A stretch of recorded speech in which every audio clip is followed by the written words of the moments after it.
So 2024 Andhra elections ఎలా ఉండబోతున్నాయి, అసలు గెలిచేది ఎవరు? గెలిచేది జగన్. వైనాట్ 175 వాళ్ళు చెప్పమానండి, చెప్పలేరు. తెలుగుదేశం వైనాట్ 175 చెప్పగలదా? చెప్పలేదు. జనసేన వైనాట్ 175 చెప్పగలదా? చెప్పలేరు. బీజేపీ వైనాట్ 175 చెప్పగలరా? చెప్పలేదు. ఒకే ఒక్కరు చెప్పగలరు, జగన్ గారు చెప్పగలరు. సొంత అన్న చెల్లెళ్ళు విభేదించడం అనేది ఎక్కడో కొద్దిగా నెగటివ్ టచ్ వస్తుంది మహిళల్లో అని విన్నాం. చంద్రబాబు నాయుడు గారు ముఖ్యమంత్రిగా ఉన్నారు. ఎన్టీఆర్ ఫ్యామిలీ నుంచి ఆయన వచ్చారు. సొంత వదిన గారే బీజేపీలో ఉన్నారు. సోనియా గాంధీ గారు కాంగ్రెస్ పార్టీ, మేనకా గాంధీ గారు బీజేపీ. ఎందుకని జగన్మోహన్ రెడ్డి గారి మీద షర్మిల గారిని ఎందుకు హైలైట్ చేస్తారు? ఇక్కడ అర్బన్ ఏరియాస్కి వస్తే కొంత టీడీపీ వైపు యువతరం కావచ్చు, యంగ్ జనరేషన్ కావచ్చు, నిరుద్యోగులు కావచ్చు, కొంత టీడీపీ వైపు మొగ్గు చూపుతున్నారు అన్న విషయం వాస్తవమా కాదు? మేము 175 నెగ్గుతాం. వాళ్ళకి ఎన్నో కొన్ని ఓట్లు వస్తాయి కదా. ఈ అపోజిషన్లో కానీ నోటాలో ఉండే ఓట్లు, మాట్లాడే మాటలు మరి మాకు వ్యతిరేకంగానే ఉంటాయి కదా.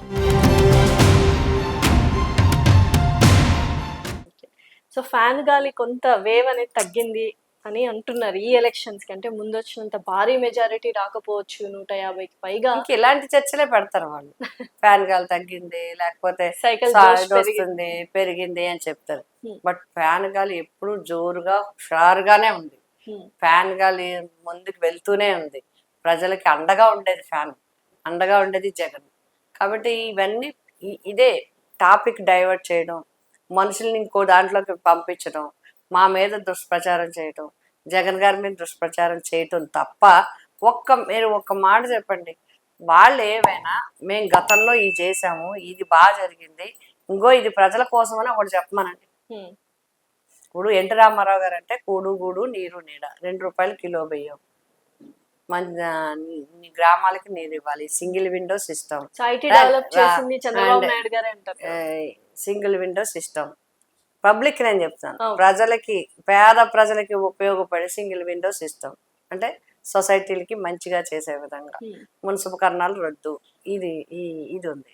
రాజశేఖర రెడ్డి గారు ఆరోగ్యశ్రీ ఉంది, ఫీజు రియంబర్స్మెంట్ ఉంది, పోలవరం ప్రాజెక్టు కాలువలన్నీ తవ్వించారని ఉంది, రైతుల హృదయాల్లో స్థానం సంపాదించారు. జగన్మోహన్ రెడ్డి గారేమో ఇప్పుడు ఈ పథకాలన్నిటి ద్వారా అమ్మఒడి కావచ్చు, ఒక అన్నగా, ఒక తమ్ముడుగా, ఒక తండ్రిగా, ఒక బిడ్డగా, ఇన్ని కార్యక్రమాలు, ఇంకా లిస్ట్ అయితే లిస్టు. ఆయన కూడా ఆరోగ్యశ్రీ ద్వారా పేద ప్రజలకి, విద్య ద్వారా పేద ప్రజలందరికీ కూడా ఇంగ్లీష్ మీడియం కానీ ఏదైనా కావచ్చు, ఈరోజు ఇంత చేస్తున్నారు. మరి మీరు కూడా అలా చెప్పండి. సో పేద ప్రజలు బాగుంటేనే, పేద ప్రజలకి మా పథకాల ద్వారా ఇంత మేలు జరిగిందని చెప్పండి. 10 ప్రాజెక్టులు అవే సూపర్ 6 ఇప్పుడు వస్తాయి అంటున్నారు మేనిఫెస్టో. వస్తాయి.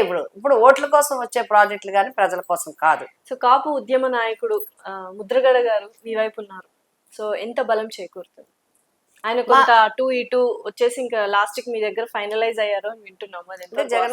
జగన్ గారు పేదలకు ఇచ్చిన సంక్షేమ పథకాలు కావచ్చు, అదేవిధంగా పేదలందరికీ కూడా, కాపు వర్గాలకి ఇంకా చేయవలసింది చాలా ఉంది. అయినప్పటికీ కూడా ఈ ప్రభుత్వంలో ఆర్థిక సహకారం పేదలకు అందింది, పేద కాపులందరికీ అని చెప్పి ఆయన జగన్మోహన్ రెడ్డి గారి దగ్గర వచ్చి జాయిన్ అవటం జరిగింది. అట్లాగే మా పార్టీ కోఆర్డినేషన్ అంతా కూడా ఆయన చేయటం జరుగుతుంది. ఆయనకి చాలా అనుభవం ఉంది. ఎమ్మెల్యేగా, ఎంపీగా, మినిస్టర్గా, రాజకీయంగా ఆయన కూడా చాలా లాంగ్ జర్నీ ఉంది. వాళ్ళ ఫాదర్ దగ్గర నుంచి కూడా, వాళ్ళ తాతల దగ్గర నుంచి కూడా గ్రామాల్లో రాజకీయం ఉంది. కాబట్టి వారు కూడా మా పార్టీ గెలుపు కోసం వారు కృషి చేయటం జరుగుతుంది.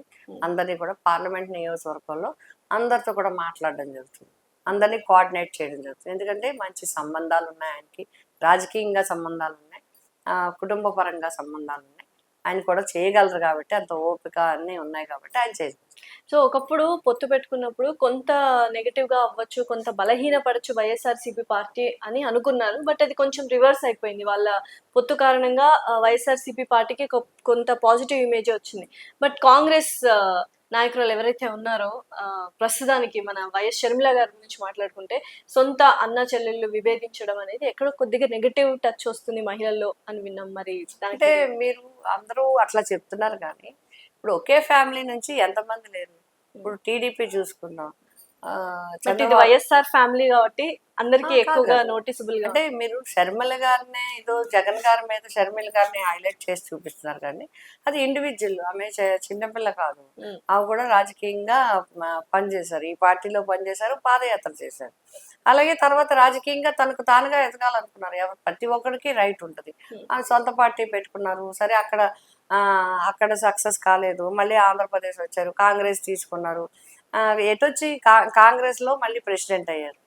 అట్లాగే ఇప్పుడు చంద్రబాబు నాయుడు గారు ముఖ్యమంత్రిగా ఉన్నారు, ఎన్టీఆర్ ఫ్యామిలీ నుంచి ఆయన వచ్చారు. తర్వాత ఇప్పుడు మరి సొంత వదిన గారే బీజేపీలో ఉన్నారు. మరి అలాగే దగ్గుబాటి వెంకటేశ్వరరావు బీజేపీలో ఉన్నారు. ఇట్లా పొట్టి చేస్తే ఒకే ఫ్యామిలీ నుంచి ఎందుకు ఉండరు? ఇప్పుడు సోనియా గాంధీ గారు ఉన్నారు, సోనియా గాంధీ గారు కాంగ్రెస్ పార్టీ, మేనకా గాంధీ గారు బీజేపీ. ఆవిడ ఎప్పటి నుంచి ఇద్దరు తోటి కోడళ్ళు, ఒకే కుటుంబానికి చెందిన కోడళ్ళు. వాళ్ళ రాజకీయ జీవితం వాళ్ళే, వీళ్ళ రాజకీయ జీవితం వెళ్ళి. ఎందుకని జగన్మోహన్ రెడ్డి గారి మీద షర్మిల గారిని ఎందుకు హైలైట్ చేస్తారు? ఆవిడ రాజకీయంగా ఆవిడ ఏమనుకున్నారో, ఆవిడ ఆశయాలు, ఆవిడ సిద్ధాంతాలు ఒకటి అవ్వచ్చు, ఆవిడ వేరు అవ్వచ్చు. మరి వీళ్ళందరినీ ఏమంటాం మనం? వీళ్ళందరినీ ఎట్లా చూస్తాం? అలాగే అన్నదమ్ములు ఒక దాంట్లో ఉన్న వాళ్ళు 2 పార్టీలో ఉన్న వాళ్ళు ఉన్నారు, కోడళ్ళు ఉన్నారు, అక్క చెల్లెలు 2 పార్టీల్లో ఉన్నారు కాంగ్రెస్ లో. కాబట్టి అది వాళ్ళ ఇండివిజువల్ మేజర్స్ అయిన తర్వాత రాజ్యాంగం ఇచ్చిన హక్కును ఉపయోగించుకోవడానికి, వాళ్ళ ఆలోచన పరంగా వాళ్ళ రాజకీయ నడక, వాళ్ళ దారి వాళ్ళు చూసుకోవడానికి ఉంటుంది. నేను అందుకే అంటున్నాను, మిగతా దేశం అంతా మన రాష్ట్రంలో మీరు షర్మిల గారిని ఎందుకు చూపిస్తారు? ఇప్పుడు ఎందుకు చూడరు? లక్ష్మీ పార్వతి గారు ఎన్టీఆర్ కుటుంబం, మరి హరికృష్ణ గారు ఎన్టీఆర్ కుటుంబం. హరికృష్ణ గారు వేరే పార్టీ పెట్టుకున్నారు, మరి తర్వాత మళ్ళీ విలీనం చేశారు. హరికృష్ణ గారు వేరే పార్టీ ఎందుకు పెట్టుకున్నారు? ఒకే కుటుంబం నుంచి. ఇది ఇట్లా ఉంటది. కాబట్టి వాళ్ళ రాజకీయ ఆలోచనలు, ఎవరి రాజకీయ ఆలోచనల పరంగా వాళ్ళ దారులు వెతుక్కున్నారో ఆ దారిలో వాళ్ళు నడుస్తున్నారు. ఇక్కడ షర్మిల గారిని ఏదో భూతద్దంలో పెట్టి జగన్ గారి మీద నెగిటివ్ గా అయిపోయినట్టు, ఏదో అయిపోయినట్టు చూపించడం అనేది చాలా తప్పు. భారతదేశ రాజ్యాంగాన్ని గౌరవించే వాళ్ళు రాజకీయాలు గౌరవించాలి, మాట్లాడాల్సిన మాట కాదు అది. వాళ్ళదే వీళ్ళదే అంతే అంటారు. అంతే. సో 2024 ఆంధ్ర ఎలక్షన్స్ ఎలా ఉండబోతున్నాయి? అసలు గెలిచేది ఎవరు? గెలిచేది జగన్ ముఖ్యమంత్రి. ఎంత మెజారిటీతో అంటే? Majority, highest majority. Why not 175? Why not 175? అందుకే చెప్తున్నాను, జగన్ గారు ప్రాక్టికల్ గా వర్కౌట్ కాదు కదండి. ఎందుకు వై నాట్ 175? ఎందుకు కాదు? వై నాట్ 175 వాళ్ళు చెప్పమానండి, చెప్పలేరు. ఎందుకంటే వాళ్ళకి కొన్ని, వీళ్ళకి కొన్ని. Telugu Desam why not 175 చెప్పగలదా?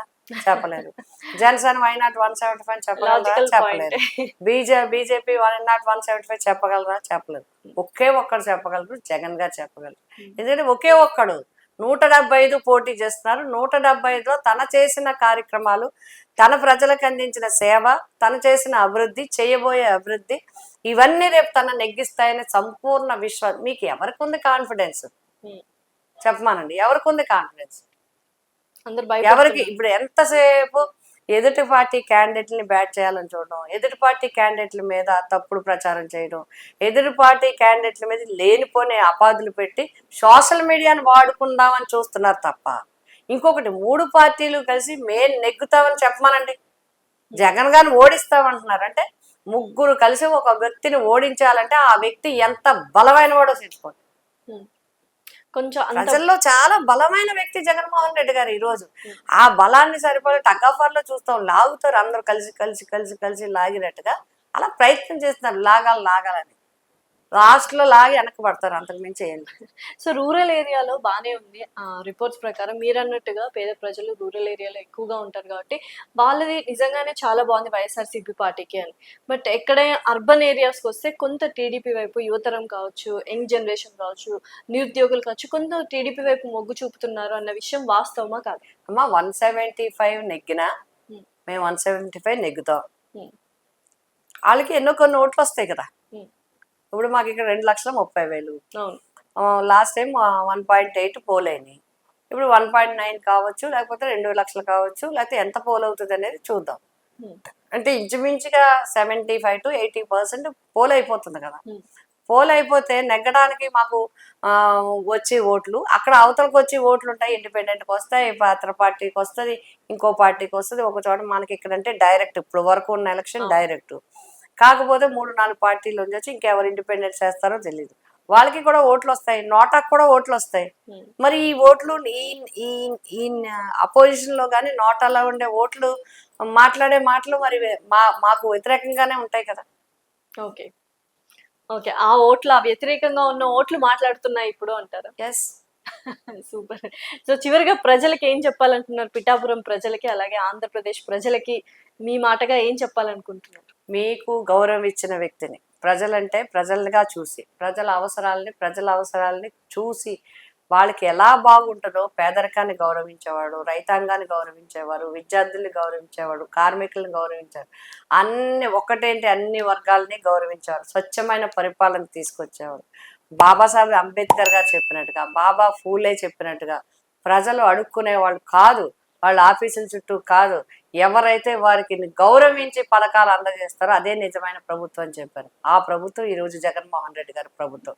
కాబట్టి నేను అందరినీ, ఓటర్ మహాశయులు అందరినీ కోరేది ఒక్కటే, మీరు డెసిషన్ కరెక్ట్గా తీసుకోండి. ఎమ్మెల్యే కానీ, ఎంపీ కానీ, ముఖ్యమంత్రి కానీ అయిపోయాక సొంత ప్రయోజనాలు చూసుకునే వాళ్ళు కాకుండా ప్రజా ప్రయోజనాలను చూసేవాళ్ళు, ఆంధ్రప్రదేశ్ గౌరవాన్ని నిలబెట్టుకున్న కాదు, ఆంధ్రప్రదేశ్ని భావితరాలకి మంచిగా అందించే వాళ్ళు ఎవరు, వాళ్ళకే ఓట్లేయమని నేను కోరుతున్నాను. Very all the best. Thank you అండి. Thank you so much.